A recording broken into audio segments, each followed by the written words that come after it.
জুলাই বিপ্লবের ছাত্র জনতার অভ্যুত্থানে পতন হয় 15 বছরের আওয়ামী স্বৈরশাসনের।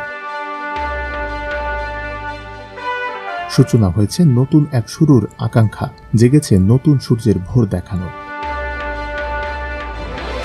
ঘুণে ধরা প্রাগৈতিহাসিক রাজনীতির চিরাচরিত ধারা থেকে বেরিয়ে আসার আশা জেগেছে।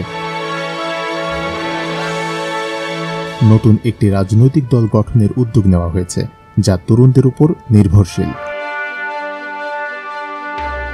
বৈষম্য বিরোধী ছাত্র আন্দোলনের নেতৃত্বে গড়ে উঠছে এই দল।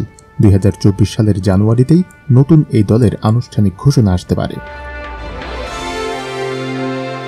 বৈষম্য বিরোধী ছাত্র আন্দোলনের ঘোষিত এক দফা দাবি ছিল ফ্যাসিবাদী ব্যবস্থার বিলোপ ও নতুন রাজনৈতিক বন্দোবস্ত প্রতিষ্ঠা। গণ অভ্যুত্থানের সফলতার পর তারা নিজেরাই সেই দাবি বাস্তবায়নের পথে এগিয়েছে।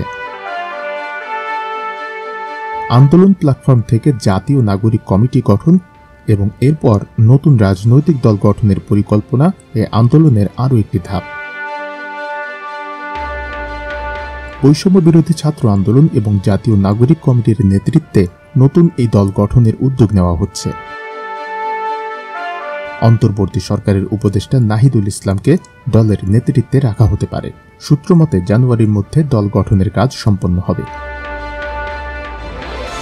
নাহিদুল ইসলামকে অবশ্যই উপদেষ্টা পদ ছেড়ে দলের নেতৃত্বে আসতে হবে। বৈষম্য বিরোধী ছাত্র আন্দোলনের সমন্বয়করা বিভিন্ন জেলা সফর করেছেন। এ সময় নতুন দল গঠনের বিষয়টি আলোচনায় আসে। কোটা সংস্কার আন্দোলনের প্ল্যাটফর্মকে সাংগঠনিক রূপ দিতে গঠিত আহ্বায়ক কমিটি এবং জাতীয় নাগরিক কমিটি যৌথভাবে কাজ করছে।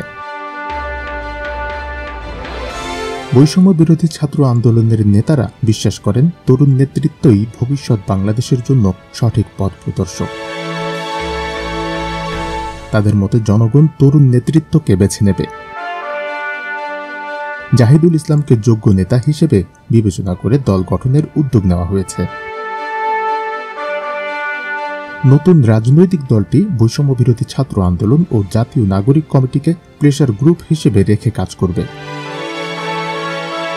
দলটির নেতৃত্ব দাবি করেছে তারা তরুণদের স্বপ্ন ও শক্তিকে কাজে লাগিয়ে বাংলাদেশের রাজনীতিতে নতুন অধ্যায় সূচনা করতে চায়।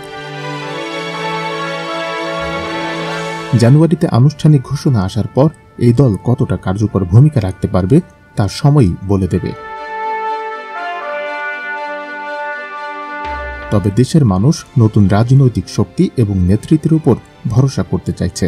নতুন স্বপ্নের বাস্তবায়ন কতটুকু হবে সেটাই এখন দেখার বিষয়।